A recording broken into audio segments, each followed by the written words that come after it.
Good morning, very warm welcome to our church, Kirkpatrick Memorial, on Sunday the 13th of September.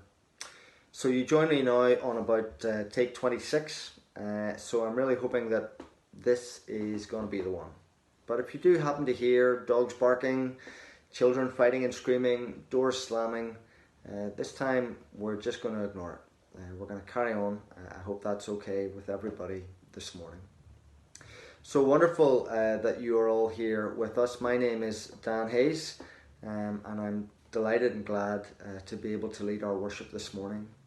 Many of you will be gathered in your homes, but we're really excited and pleased that a small number are beginning to gather again in our church in the centre of Ballyhackamore. You are an encouragement to all of us, those who are gathered there this morning. Everybody is with you in spirit. We look forward to the time when we can join you, but we hope that you know just a sense of community there as you begin to re-establish and restore fellowship with one another. Well, bad thing happened to me this week on Monday morning. As if Monday morning's not bad enough, I got up early as normal to walk the dogs, and I looked outside and it was still dark. Where did that happen? The summer gone just like that, one season changing into the next. Always a sad time of the year for me, I think. But it caused me to look back and reflect on some of 2020 so far. I thought about those early days of lockdown, and yep, it was a strange time obviously and a scary time, but also provided a little bit more space, a little bit more freedom. And I wondered to myself, how might I use that time? Those early days, the beautiful weather, the blue skies, the sunshine, the wonderful spring days, and the roads were just so quiet and calm. And all you could hear was the birds singing all day long. Well, I resolved that I was going to learn not just the birds by their appearance, I also wanted to learn them by their song. I was going to learn their language. 6 months on, could I do that with one single bird? Of course I can't. Well, the other thing I thought about with this freedom, how can I use my time? Maybe I'm going to get fit. I'm going to wrestle this body into the shape that it should be. But when I was dragging my body out of the wind and rain-swept sea in Donegal this summer, it was still all Dan Hayes and no Daniel Craig coming out of the sea.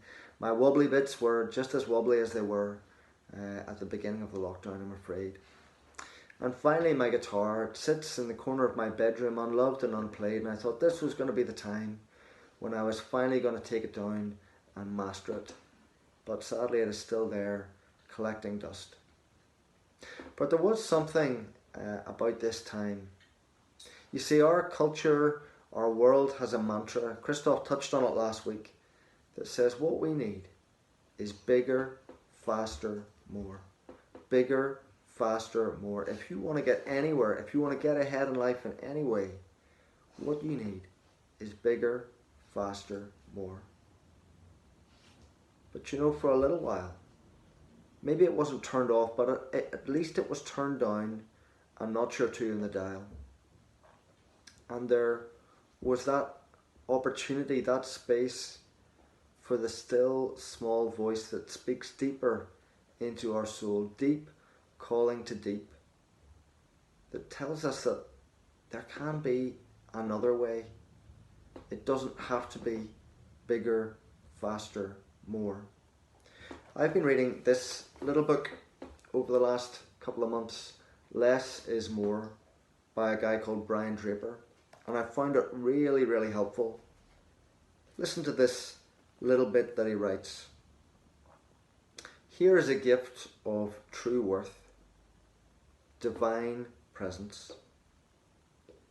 Amid the white noise of a world surfing the airwaves, amid the narrowcasts, broadcasts and podcasts, caught in the radio signals, mobile downloads and webcasts, up with the static and the crackle of interference.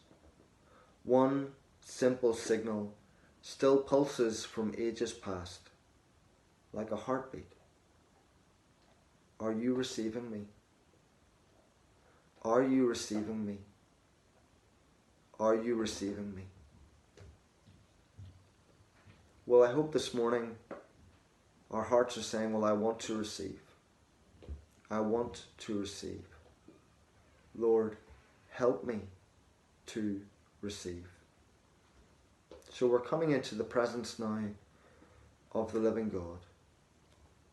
Take a moment just to remove any distractions. Sit comfortably, but no, not so comfortably that you forget your posture before that living God.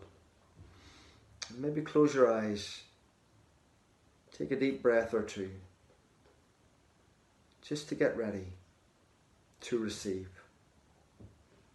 We're going to sing together the 23rd Psalm and prepare to receive God's comfort, God's peace, and His strength at this time.